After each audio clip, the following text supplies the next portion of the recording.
Little House on the Prairie was an award-winning show that aired on NBC between 1974 and 1983. The show was based on Laura Ingalls Wilder's autobiographical books of the same name. NBC executive Ed Friendly came up with the idea of converting the books into a TV show and convinced Michael Landon to direct the pilot. Landon agreed on the condition he would also get to play Charles Ingalls, a loving farmer who doesn't get scared of flexing his muscles every once in a while. Karen Grassel played Caroline Ingalls, the perfect prairie wife and mother. Melissa Gilbert was chosen to play the role of Laura Ingalls Wilder, Melissa Sue Anderson played Mary, and Lindsay and Sydney played Carrie Ingalls. The show deserves much applause, primarily because the books weren't easy to be converted to TV. The Ingalls moved around a lot, which made writing scripts even more difficult. However, the show's writer did a fabulous job of building each character and the plot, sometimes taking clues from Wilder's writings, and at other times, using their creativity to build the world. Little House on the Prairie was a family show with a lot of melodrama. There were tears and laughs. However, the show stood out in its treatment of tricky subjects, such as drug abuse and domestic violence. And when the writers of the show ran out of ideas, they often looked to Bonanza for inspiration. In this video, we give you some interesting facts about Little House on the Prairie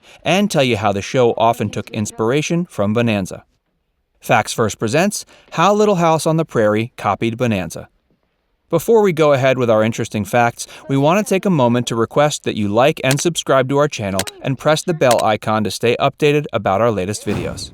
When Ed Friendly came up with the concept of a film based on the Little House on the Prairie books, he went straight to Michael Landon to ask him to direct the film. Michael Landon agreed on one condition: he would play Charles Ingalls. Then, since Michael had already directed the film, it was only logical to expect him to direct a few episodes of the series. However, Michael ended up directing almost half of the episodes. He directed the pilot episode, as well as the last episode, and a total of 90 out of 205 episodes. Michael Landon wasn't the only thing the show borrowed from Bonanza. Michael Landon was perhaps the most important thing Ed Friendly borrowed from Bonanza for Little House on the Prairie. However, he's not the only thing that the minds behind the show borrowed from Bonanza. The ending theme song of Little House was used as incidental music in some of the later seasons of Bonanza. Similarly, the writers also rewrote many Bonanza scripts to produce new Little House on the Prairie episodes. For instance, Bonanza's A Matter of Circumstance and A Dream to Dream became A Matter of Faith and Someone Please Love Me on Little House on the Prairie. Before we move on to our next interesting fact about this popular show, we want to take a moment to request that you like and subscribe to our channel and press the bell icon to stay updated about all our latest videos. Alison Arngrim was almost going to be an Ingalls. Alison Arngrim played the role of Nellie Oleson, the catty and manipulative daughter of Nels and Harriet Oleson, the owners of the Walnut Grove Mercantile. Nellie appeared only in 3 out of all the Little House books. However, in the TV series, the importance of her role grew with each season, because she was the perfect antagonist to the good-natured and honest Laura Ingalls. Alison Arngrim, who played Nellie Oleson, connected so well with audiences that to this day, she is most remembered for her portrayal of Nellie Oleson. However, only a few people know that Alison had auditioned for the roles of Laura and Mary Ingalls, and she was almost cast as one of the Ingalls.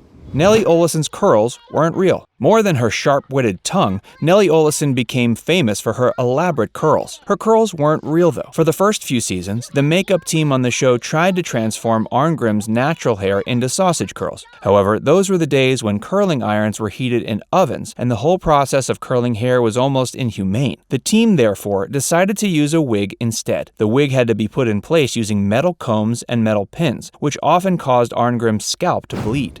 But the expression of fear on Nellie's face in Bunny was real. Her wig wasn't the only thing that made Arngrim suffer while on the show. In episode 2 of season 3, titled Bunny, Nellie feigns an injury and confines herself to a wheelchair. When Laura discovers that Nellie is lying, she shoves her down a slope while in her wheelchair. At the time of filming, Arngrim had already broken a bone while skateboarding. To portray a real look of fear on her face, the crew decided to scare Arngrim by yelling that the rope on the chair had broken right after Laura pushes the chair. The crew had added safety ropes, so everyone was safe, but the fear on Nellie's face wasn't acting. It was real. Little House on the Prairie enjoyed immense popularity in Spain. During the 70s and 80s, La Casa de la Pradera was one of the most popular shows in Spain. The show also fetched Karen Grassel, who played Caroline Quiner Ingalls, the TP de Oro Award for Best Foreign Actress in 1976, and the show the Best Foreign Series Award in the same year. La Casa de la Pradera also made Catherine McGregor, who played Harriet Oleson, and Melissa Sue Allison, who played Mary Ingalls, household names, getting them offers for Spanish shows and films. The heat on set was unbearable. Though the series was about a family living in Plum Creek in Minnesota, it was actually shot on a 10,000-acre ranch in Simi Valley, California, where the temperature reached close to 110 degrees during the day. This often made shooting very difficult, because all the young girls would be dressed in period costumes featuring stockings, petticoats, bonnets, and more. The story goes that Allison Arngrim, who played Nellie Oleson, true to her character, passed out from the heat on the very first day of shooting.